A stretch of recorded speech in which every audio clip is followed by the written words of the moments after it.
Y ustedes me dicen si están viendo algo que dice cemento, silicatos de calcio hidráulicos. Sí, Sí. Sí. perfecto. Pues entonces empecemos. Y lo que están viendo es el fundamento del concreto, que es el cemento. Entonces tengo que empezar por conocer al cemento. Y el cemento está formado por, como bien dice ahí, silicatos de calcio, es decir, de calcio, y su origen está en las piedras calizas, en las arcillas, en el silicio, en el aluminio y el yeso. Todo eso molido, triturado e integrado genera lo que es la pasta con la que después se va a hacer el cemento. Entonces estoy viendo aquí en la figurita que está inferior derecha el proceso precisamente de formación o de concreto y empiezo a ver cómo pues las calizas entran junto con las arcillas y piedras, acuérdense que el mineral de fierro está en las piedras, se tritura y después ya se separa. Ya que los separé, entro, de todas formas entran todos juntos a una maquinita, un silo, y de ese silo se separa nuevamente, o sea, se va haciendo más fino el polvo, más fino el polvo, hasta que entra al horno. Este horno después calienta las piedritas para que acuérdense que con calor se vuelven más chiquitas. Entran a un soplador o donde se produce el clinker, es decir, como una licuador sota que con aire empieza a girar para enfriar las piedras.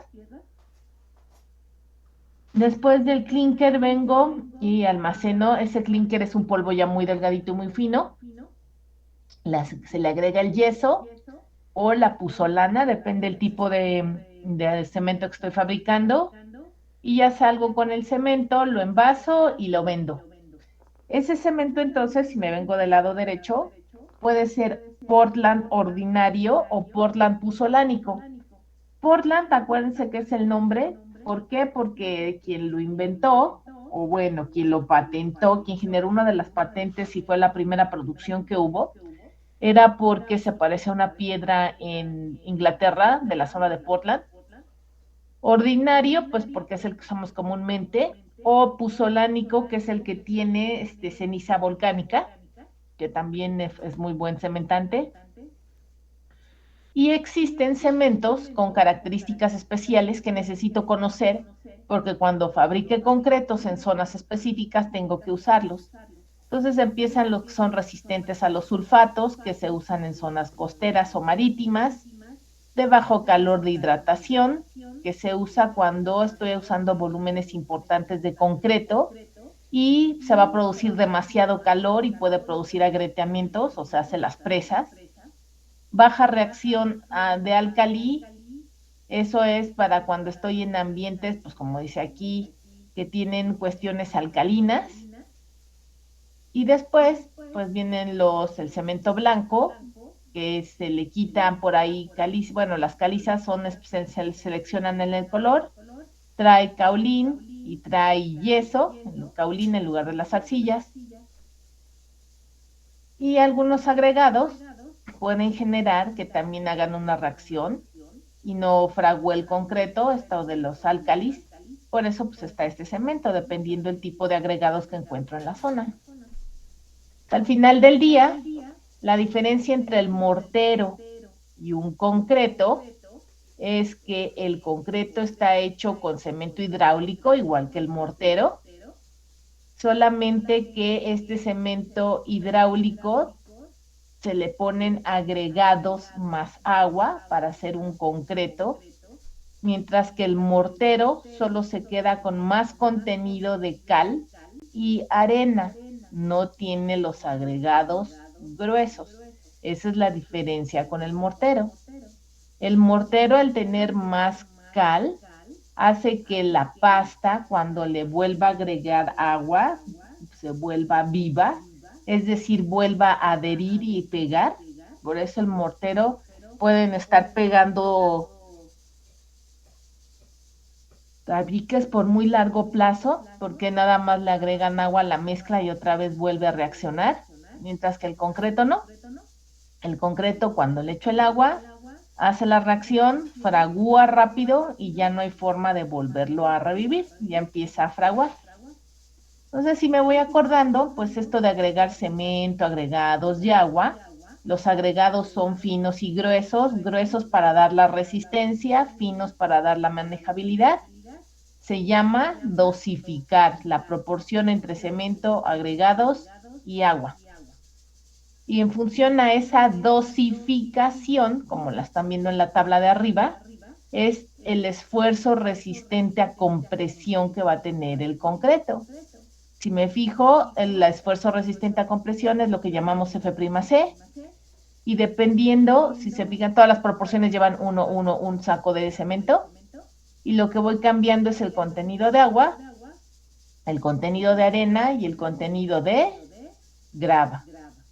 Va teniendo menos grava y menos arena, siempre con más proporción de grava que arena, para alcanzar resistencias más altas. O para alcanzar resistencias bajas, pues puedo poner más grava y más arena, mucho más agua. El F'C de 100 se llaman concretos pobres, que solamente se usan para plantillas. El F'C 300 es de los más altos para concreto hidráulico convencional, como dice aquí. Y yo cuando esté ya predimensionando, como ya vimos en cimentaciones, el F'C que debo de usar son 250 por reglamento. Y ahorita en estructuras, pues voy a empezar con 250 o 300. El de 200 se va a quedar solo para castillos y cerramientos. Si vamos hasta aquí, agarro y digo, ok, ese concreto puede ser premezclado, es decir, ya viene de una fábrica en estas ollas dando vuelta, ¿para qué? Para que no se pegue, para que no empiece a fraguar. O lo puedo hacer en obra por medio de un trompo o revolvedora. Y siempre siguiendo la dosificación para ver cuánto es el esfuerzo resistente que quieres. Y después cuando me vengo a morteros, pues solo es en función al cemento, que ya trae arena, más arena adicional. Y después este concreto premezclado puede subirse o colocarse con bomba, que es con esta maquinita, o con grúa cuando está muy alto y la bomba no va a alcanzar la presión, se vacía en unos como revolvedoras, como unos trompos que se elevan con las grúas, se voltea y después se vuelve a bajar y así se va colando. Este concreto puede tener aditivos para darle distintas características. Acelerante para alcanzar más rápido la resistencia o incluir aire para los efectos de la temperatura cuando hay temperaturas muy bajas que no se vaya a congelar el concreto, o reductor de agua fluidificante, alcanza resistencias mucho más altas de los 300, o que retarde el fraguado, ese realmente pues casi no se usa, es para usos específicos como obras donde estoy usando demasiado concreto y no quiero que se formen juntas frías, o superfluidificante, que este es para más altas resistencias como el pantalón, 600 kilos sobre centímetro cuadrado, y se le colocan fibras de acero y polipropileno para que no se agriete a la hora que está fraguando. Y el procedimiento constructivo, pues ya todos lo conocemos, ¿no? Es la cimbra, que puede ser de madera o de metal. Después viene el habilitado del acero de refuerzo. Después se produce la mezcla. Se hace el colado. Al mismo tiempo se está vibrando, es decir, se mete un elemento que hace que el concreto entre alrededor de todo el molde, de toda la cimbra y rodee muy bien al acero de refuerzo. Viene el proceso de secado o de fraguado, que empieza a las 4 horas, no, empieza a las 2 horas y termina a las 2 semanas. Viene el curado, que es precisamente ponerle agua porque va a perder humedad a la hora de estar fraguando, y si no le agrego agua cada hora, se va a empezar a agrietar el concreto y al final ya viene el compactado, aplanado o afinado, dependiendo del tipo de acabado que vas a tener en la superficie. Es importante hacerle muchas pruebas al concreto para ver que tengo tanto el esfuerzo resistente como la manejabilidad que yo quiero. La manejabilidad se maneja con el revenimiento. Eso del revenimiento es qué tan aguada o qué tan no aguada está la mezcla. Se mete en un conito, se va llenando el conito de mezcla de concreto. Ya que termino de ponerle la mezcla, levanto el conito y de lo que estaba original a lo que baja, eso se llama el revenimiento. Un buen revenimiento tiene que estar entre 5 y 10 centímetros, o de un concreto pobre entre 12,5 a 14. Cada elemento tiene su propio revenimiento marcado por reglamento, que está aquí en el librito, bueno, en la hojita del lado derecho. Y la prueba de arriba, que es llenar este cilindro, compactarlo y después ya enrasarlo, es para que lo lleven a probar a una máquina universal y pueda determinar el esfuerzo resistente a compresión en un laboratorio. Y bueno, hay muchos tipos de concreto que debo de conocer. El concreto autocompactable, es decir, que no necesita vibrador, él solito por peso propio se acomoda.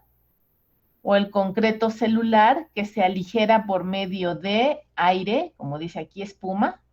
Ese aire y esa agua se inyecta a presión y hace que entonces quede lleno de aire el concretito y pese mucho menos. En lugar de pesar 2,400, va a pesar 1,800.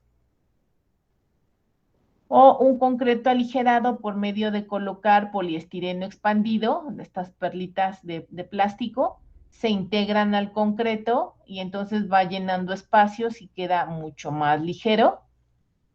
O concreto estampado, que es que en la parte superficial se le agrega ácido al concreto para cambiarle el color, se le pone un molde para formar distintas superficies y da la apariencia como si tuviera otra textura. Sin embargo, pues es concreto.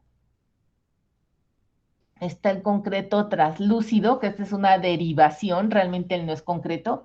Le pusieron el nombrecito de concreto porque trabaja con presión, pero él es una pasta ni siquiera es cemento convencional, es un polímero con silicatos y fibra óptica para poderse volver traslúcido.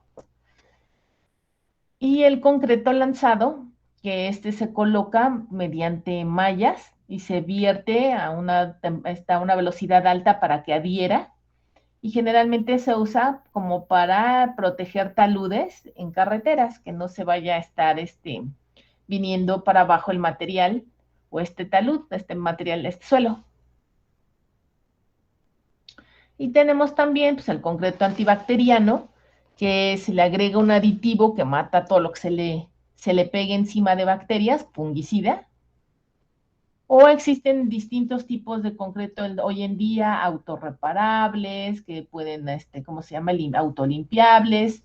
Ya depende de lo que quieran hacer, ha evolucionado mucho la ciencia de materiales. Y entonces, por medio de meter ciertas sustancias o ciertas bacterias, se puede lograr muchas cosas en él. Concreto, ahorita está a una escala chiquita y después ya se va a lanzar a una escala más grande. Lo que están viendo en las imágenes, pues son los 3 sistemas básicos de losas que vamos a empezar a ver. ¿Por qué? Porque todo el cuento para predimensionar depende del sistema de piso que coloques. El primero que está en la parte superior izquierda es una losa maciza de concreto. El que está del lado derecho es esta losa reticular, es una vigueta y bovedilla, y el que está abajo es una losa plana reticular. Entonces, los 3 sistemas los voy a estar viendo. ¿Por qué? Porque todos sirven para lo mismo, pero su posición de traves secundarias va cambiando dependiendo el tipo de modelito. Me sirve la foto de la losa reticular para recordarles que necesito llevar siempre una zona maciza de concreto llamada capitel y que vamos a aprender a determinarla. y que después con concreto pues, se puede hacer muchas cosas a partir de la geometría, las bóvedas y los arcos que trabajan a compresión, como son los elementos que trabajan a tensión y encima se le pone el concreto, nada más para que no aletee y que se forme en la superficie, pero realmente los que cargan son los tensores. Y después, para cualquier otro elemento, como estos cines de Koch-Himmelblau, que la estructura principal es de acero, pero los elementos de concreto le dan lo que son la fachada y lo que son los elementos interiores secundarios a estos cines. Entonces, el concreto se aplica de muchas formas, hay muchos tipos, y yo tengo que, pues, conocer al menos de qué se tratan para cuándo los tengo que aplicar. Entonces, si llegamos todos hasta aquí, déjame dejar de compartir aquí. Ahora sí ya me voy a venir para acá, a mi Jamboard. Y entonces, pues empiezo ya directamente con el concreto. ¿Cuántos tipos de concreto tengo? Pues como ya vieron en sus clases de sistemas estructurales, tengo dos tipos de concreto, el 1 y el 2. Ah, muy bien. El concreto tipo 1, su F'C es de 300 y 250. El concreto tipo 2, voy de 250 hasta 100. Si se fijan, nunca llego a 100 porque 100 es concreto pobre. Llego hasta 150. Los concretos tipo 1 van encaminados para las estructuras del grupo A, aquellas que no se pueden caer o si se caen pierdo muchas vidas. El concreto tipo 2 va encaminado a estructuras del grupo B. Del grupo B, pues son todos los demás que no son del grupo A, que si se caen no se pierden muchas vidas o no hay cosas trascendentes que causen demasiadas pérdidas humanas. Y después, en función al tipo de concreto, también es el módulo de elasticidad, es decir, cuánto se va a deformar. Para concretos tipo 1, el módulo de elasticidad es mucho más alto, como están viendo acá del lado derecho, que es 12,000 raíz de F'C, y para concretos tipo 2, su módulo de elasticidad es de 8,000. Entonces, puedo estar manejando dos tipos de concreto. Para predimensionar, como bien les dije, necesito ver qué tipo de sistema de losa voy a colocar. Ya sea, empiezo con mi losa maciza de concreto, losa maciza. Esta losa maciza, su claro máximo, antes de tener traves secundarias, no les estoy diciendo columnas, traves secundarias, es de 6 metros en entrepiso, o sea, cuando esta losa se va a usar en entrepiso, oficinas, casa, habitación, lo que sea, u 8 por 8 cuando estoy en una azotea o cubierta. Acuérdense, si yo veo esta planta y esto mide más de 6 metros o más de 8 metros en la azotea, necesito ponerle trave secundaria. No necesito ponerle columnas, ellas son aparte. Lo único que te estoy diciendo es cuando uses losa maciza, puedes tener el claro que quieras entre columnas, vas a llenar de traves secundarias para no rebasar el 6 por 6 o el 8 por 8. Eso es lo que te estoy queriendo decir, ¿sale? Estas losas van a tener un peralte es este espesor, este de aquí, que va de 8 a 15 centímetros, es decir, empiezo en 8 centímetros de peralte y lo máximo es 15. Una vez que rebaso el 15, se prende un foco y dice, ya no puede seguir siendo losa maciza, porque ya estás muy peraltado, vas a pesar demasiado y te vas a deformar sin querer. ¿Qué es lo que voy a hacer? Pues cuando da más grande de 15, lo único que necesito es agregar otra trave secundaria para que se vuelva a apoyar el tablerito. Estoy siempre bordeada por traves formando tableros. Es decir, esto es un tablero, esto es otro tablero. Es decir, me voy partiendo en tableros dependiendo las traves que me encuentro. No me importa si sean principales o si sean secundarias. voy formando mis tableros. Eso es lo que quiere decir aquí.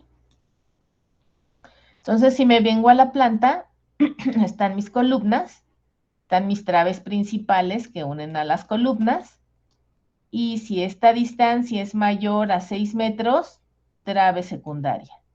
Y si esta distancia es mayor a 6 metros, trave secundaria. O a 8 metros si estoy en azotea. Esto que está aquí representa el armado, porque aquí va precisamente el armado que le toca a la losa, número 3 a cada 20, número 4 a cada 20. Como no vamos a armar losas, pues nada más con que pongan estas flechitas, sé que ahí va el armado de las losas. Y si saco un corte, aquí puedo ver dos modelos de traves. Está la losa, y acuérdense que la trave forma parte de la losa, es decir, la trave, su armado está embebido en la losa. Si la trave está hacia arriba de la losa, se llama trave invertida. Aquí está la losa con su espesor y sus armados. Y si la trave va hacia abajo, pues es una trave común y corriente, así las manejamos siempre. El peralte hacia abajo con respecto al paño superior de la losa, trave, paño, peralte. Entonces, ¿cómo es su trabajo? Es exactamente igual. Así está invertida o normal, trabaja igual y se va a predimensionar igual. Lo único es que para fines ya de construcción yo tengo que estar viendo si quiero lanzar así la trave o si quiero lanzarla normal. Ya depende de lo que estoy haciendo en mi proyecto arquitectónico. ¿Qué otra cosa me tengo que acordar? Las bases de las traves generalmente son de 20 a 30 centímetros. Pueden ser un poquito más gordas, pero generalmente son de 20 a 30. Y el peralte va a ser 2 veces la base, generalmente, ¿sale? Para que sea un rectángulo, porque la mejor geometría de una trave es rectangular. Si vamos hasta aquí, le voy a dar vueltita. Cuando tengo volados en las losas, como el que estoy viendo aquí, es un volado, ya terminó las columnas y quiero sacar un chipotito. Este chipotito o este volado puede salir sin traves siempre y cuando mida 1 metro máximo. Como dice aquí, menos de 1,5 metros, puedo salir sin traves. Cuando mido más de 1,5 metros, tengo que colocar ya traves principales que se agarran de las columnas en un punto y una trave secundaria de borde. Más de 1,5 metros, traves principales y traves secundarias. Y se vería el corte así como están viendo esto de aquí. Está la trave principal, volado, trave secundaria, que es la trave de borde. Y en sentido perpendicular, aquí vería la trave principal, ¿no? Como viene aquí. Si mido menos de 1,5 metros, puedo salir con la pura losita. La losa con su armado se defiende, por eso dice que puede medir entre 10 y 15 centímetros. Y no necesito ni traves principales ni traves secundarias, dependiendo cuánto vaya a ser tu volado. Si vamos hasta aquí, voy a empezar ahora a predimensionar las traves. ¿Y cómo se predimensionan las traves? Ah, pues te tienes que acordar que una trave está trabajando a flexión, que es la suma de la tensión y la compresión. Y esto, si yo lo represento en una viguita vista de lado, esta es una viguita vista de lado, es un corte, voy a ver que esto es la base de la viga, esto es el peralte efectivo de la viga, la distancia de las varillas hacia el paño es el recubrimiento, que en trave siempre 5 centímetros, y esto que está acá es el diagrama de deformaciones y el diagrama de esfuerzos. Y esto que seguramente vieron en estructuras es con lo que obtengo el momento resistente de una viguita. Esto sucede para vigas simplemente armadas. aunque como bien dice aquí, cuando tengo acero en el lecho superior también y trabaja al mismo tiempo, se llama viga doblemente armada. Pero nosotros vamos a aprender a predimensionar para vigas simplemente armadas. Es decir, son vigas que solamente tienen acero en donde lo necesitan y donde lo necesitan en la zona de la tensión.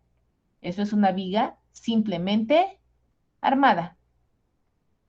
¿Qué otra cosa me tengo que acordar? Voy a empezar con las expresiones cuando un F'C igual a 200. Si aprendo con el concreto de menor resistencia, voy a ir sobrado cuando use concretos de más alta resistencia. Y el último punto es que todo esto voy a hacerlo para el 75% de la falla balanceada. No sé si lo recuerden, pero el reglamento me dice que una falla es balanceada en el punto que alcanzo que el acero y el concreto que está trabajando a compresión, trabajen al mismo tiempo lo máximo que pueden trabajar y deformarse. Eso se le llama una falla balanceada. Como en ese tipo de falla, si excedo un poco más el acero, me voy en algo que llamamos falla compresión. ¿Qué es una falla compresión? Es una falla que no avisa, es decir, que yo voy subiendo carga y voy viendo cómo se deforma, y de repente, sin más ni más, si me paso de lo que aguantaba la trave, ¡pum!, se cae. Y entonces yo no quiero eso, yo quiero que me avise que estoy llegando a lo máximo de carga. Eso necesito estar en una falla a tensión, es decir, es una trave que se deforma, se deforma, se deforma, se agrieta y las grietas me van diciendo abusado, ya te estás acercando a la falla. Y entonces en ese instante, pues ya no aplico más carga y tengo que cuidar nada más a la trave que está en este tipo de falla de por aquí. El reglamento siempre va a querer que esté en una falla de este tipo, que no me pase a una de este tipo. Por lo tanto, esto de usar el 75% de la falla balanceada, este punto es la falla balanceada, él quiere que me quede siempre aquí para que esté en una falla a tensión.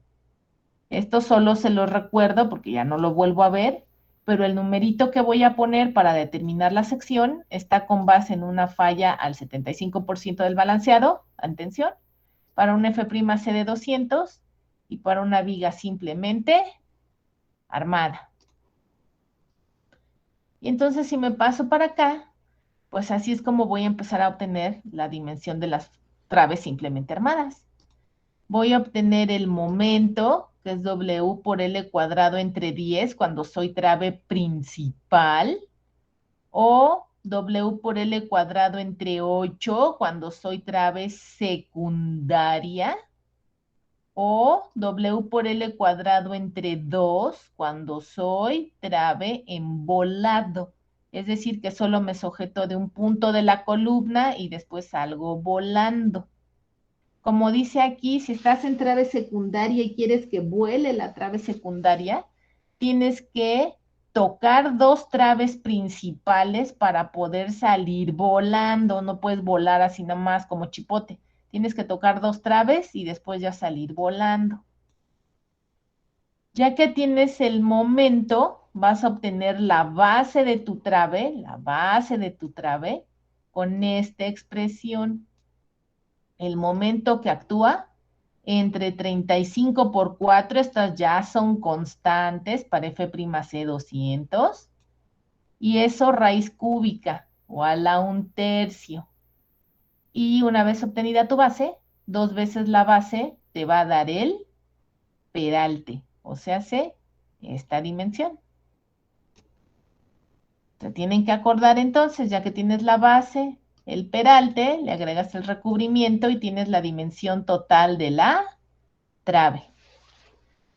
Para obtener la carga es otra vez como siempre. Necesitas ver, como eres una losa de concreto, vas de 600 a 1000, pues si eres oficinas, si eres biblioteca, si eres circulación, si eres azotea, si eres casa habitación. ¿Sale?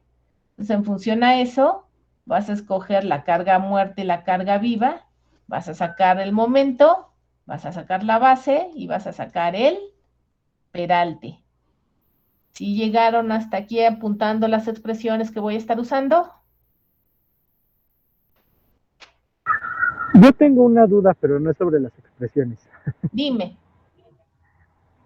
O sea, digamos que en el procedimiento constructivo las traves, pues generalmente no se cuelan como completas, ¿no? Sino que se deja como una parte para que se amarre la losa. Esa como junta fría no afecta en el peralte efectivo de la trave. Pues sí afecta. Y de hecho, el proceso correcto es que cueles junto todo, la trave y la losa.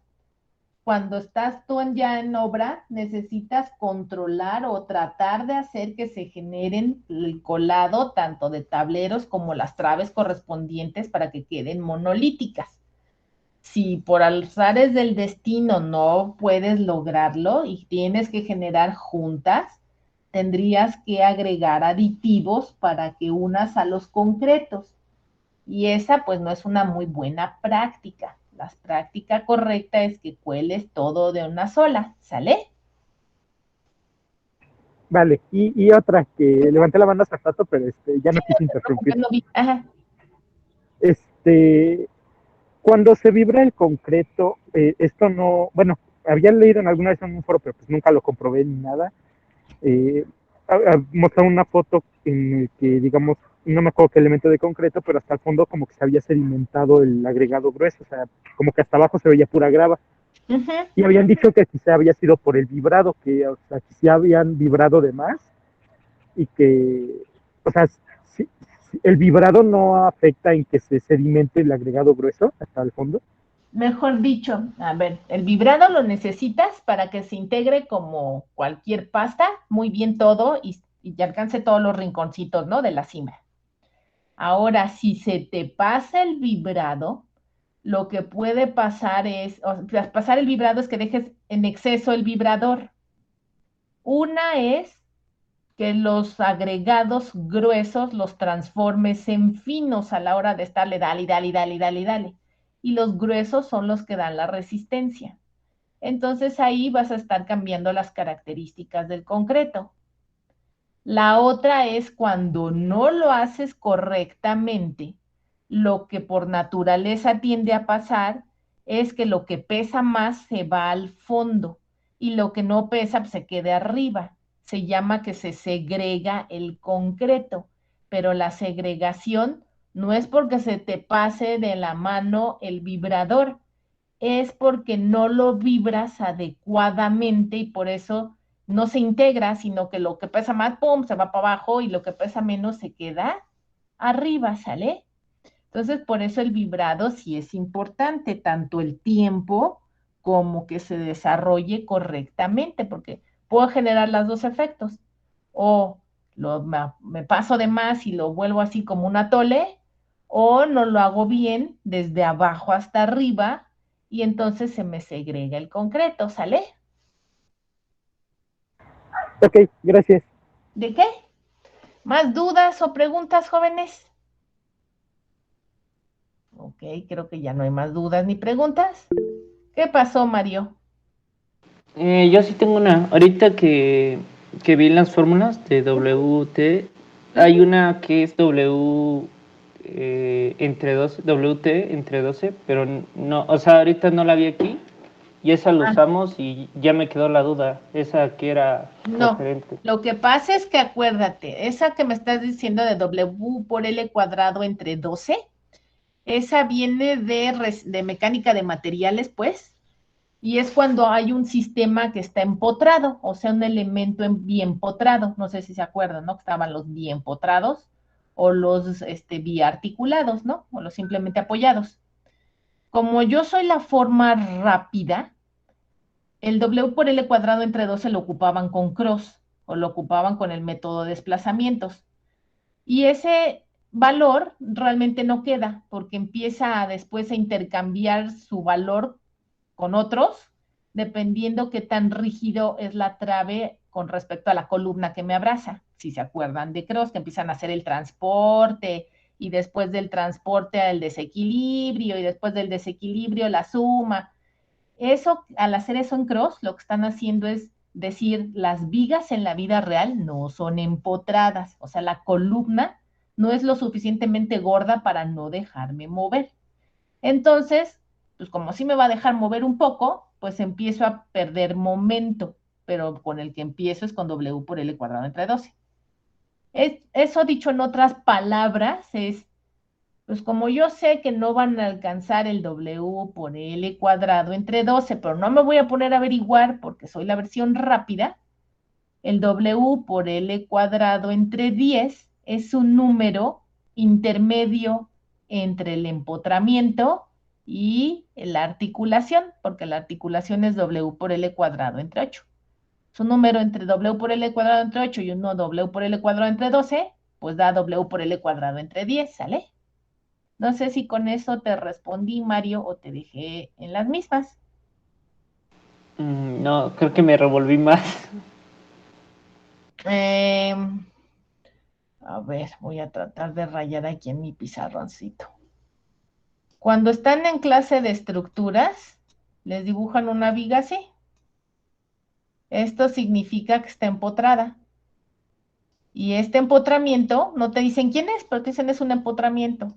Y el momento que está aquí, te dicen que es W por L cuadrado entre 12. Cuando estás en tus mismas clases, si te ponen unos triángulos, es que está articulada, el momento en los extremos es 0, y el momento máximo al centro es W por L cuadrado entre 8. Esta sí la estoy ocupando, que está acá, mira, W por L cuadrado entre 8. Ahora, en la vida real, este empotramiento no existe. En la vida real no va a haber un empotramiento, va a haber una columna. Y entonces, como soy columna, no soy lo suficientemente gordo para que la trave le diga, soy un empotramiento, sino soy una cosa mezclada entre empotramiento y articulación. Eso es la columna. Por lo tanto, tú no vas a alcanzar nunca este número. Un número aproximado que se ha visto que se alcanza, pues es la mitad entre 12 y 8. Y la mitad entre 12 y 8 es 10. Entonces, como yo soy la versión rápida y yo no me voy a poner a hacer cross ni nada por el estilo, yo voy a partir de W por L cuadrado entre 10, que es un momento aproximado de cuánto restringe la columna a la trave, ¿sale? Ok, ya. Mucho más claro. Gracias. ¿Ok? Entonces, si llegamos hasta aquí, ¿para qué necesito las dimensiones de las traves? Para sacar después la dimensión de las columnas. Como la columna le va a pasar, mejor dicho, la trave le va a pasar su momento a la columna y la trave está tomando el momento con el peralte principalmente, la columna tiene que medir mínimo minimorum el peralte de la trave en el sentido donde está agarrando a la trave. Estoy agarrando esta trave horizontal y mide de peralte de 2. ¿Cuánto tiene que medir la columna de este lado? De 2.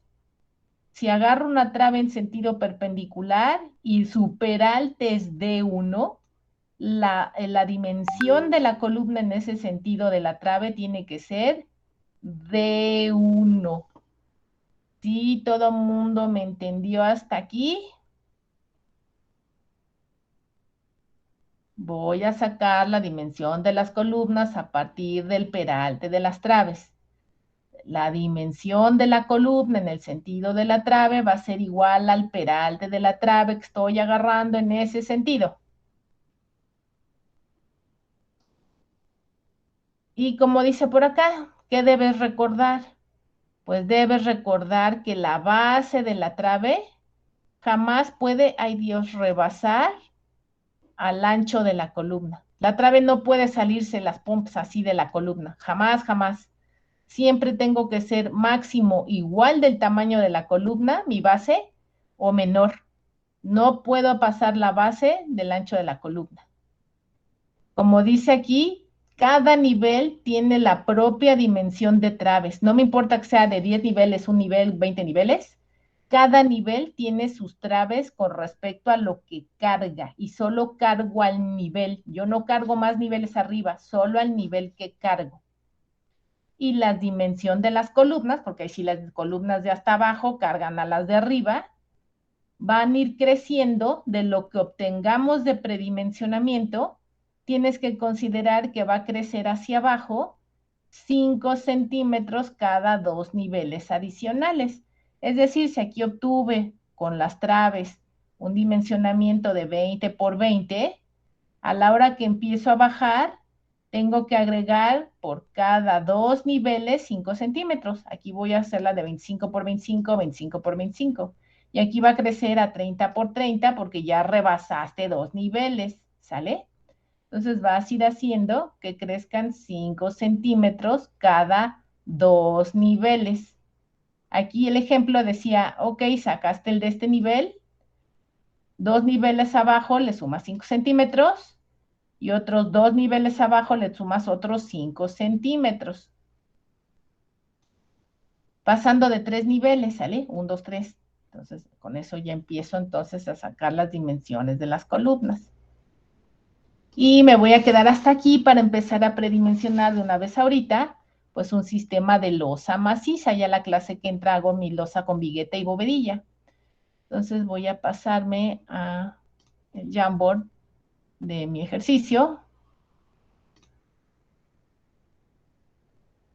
Y entonces me dicen, ok, tienes que empezar a predimensionar tu mismo edificio, mira, pero con losa maciza.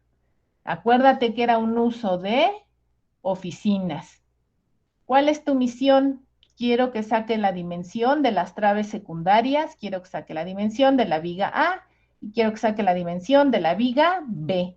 ¿Para qué? Pues para que pueda determinar cuánto va a medir la columna, ya sea central o de los extremos. Aquí yo ya les ayudé. ¿Por qué? Porque ya coloqué las traves secundarias. Pero alguien me podría decir por qué coloqué aquí las traves secundarias. ¿Cuánto es lo que mide este tablero? Acuérdense, ¿cuánto es lo que mide la separación entre columna y columna? 7,74 por 7,50. ¿Cuánto era el claro máximo que puedo cubrir de tablero de losa maciza en un entrepiso? ¿Cómo sé que estoy en entrepiso? Porque me dicen que el uso de la losa es de oficinas. Si me hubieran dicho uso de la losa de azotea, pues estoy hasta arriba.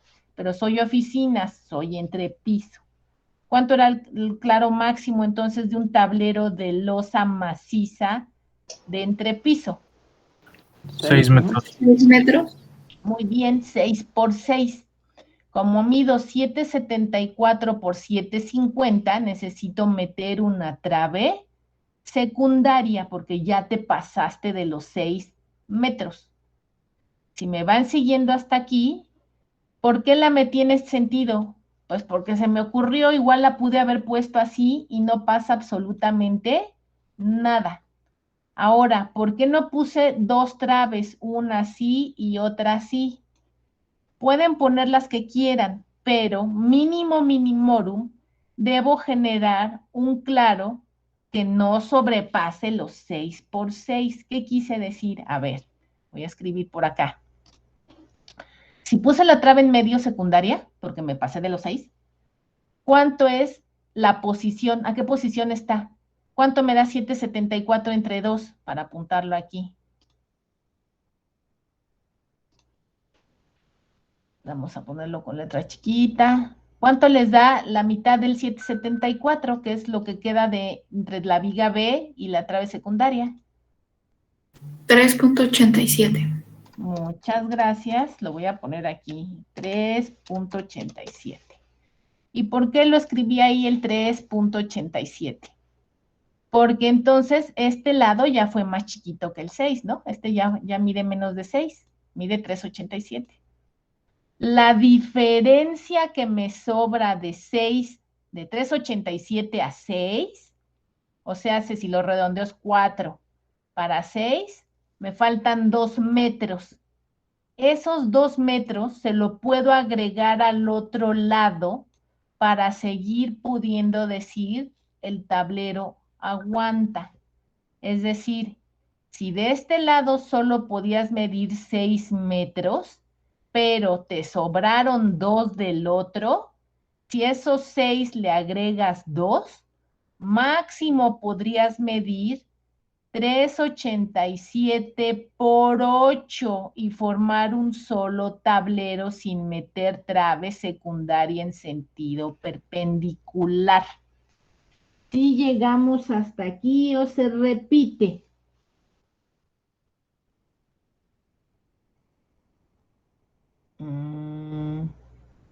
En silencio.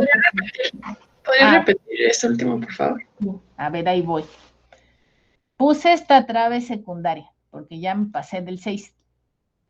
A la hora que puse la trave secundaria, el claro que quedó en este sentido, así, fue de 3,87. Quiere decir que me ahorré 2 metros con 13 centímetros, ¿sale? Para llegarle al 6 metros, que es el límite máximo. Por lo tanto, lo que puedo hacer en el otro sentido, es decir, pues como de este lado no llegué al 6, la diferencia para llegarle al 6 de este lado, se la puedes agregar de este. Si le agrego de este lado la diferencia, que son 2 metros, a 6 metros, que es lo máximo que puedes medir, de este lado podría yo medir 8 metros y ser un solo tablero, sin necesitar meter una trave secundaria en sentido horizontal. Si este lado fuera mayor a 8 metros, que medir 8,50, ahí sí ya valió. Tendría que meter una trave secundaria, déjenme ponerla, así. ¿Por qué? Porque ya me hubiera excedido de lo máximo que podía medir en este sentido el tablero, que eran 8 metros. ¿Sí o se vuelve a repetir? Sí, ya. Sí. Está ¿Ok? claro. Si ahí vamos todos, entonces por eso soy feliz y digo, meto puras traves en este sentido. En este no la necesito ahorita. ¿Por qué? Pues porque estoy cumpliendo, no con 6x6, pero sí ahora con 4x8, este es más chiquito que el 8, ¿no? 7,50. Entonces, si ahí voy y ya puse mis traves secundarias, me están diciendo cuál es la dimensión de las traves secundarias. Voy a empezar por la trave secundaria 1. Y entonces agarro y digo, ok, si voy a empezar a predimensionar la trave secundaria 1, el primer paso, como siempre, es sacar la carga. Y para sacar W, como soy oficinas, ¿cuánto vale la carga viva y muerta ya por default? Pues vale 800 kilos sobre metro cuadrado. ¿Sí, ahí vamos?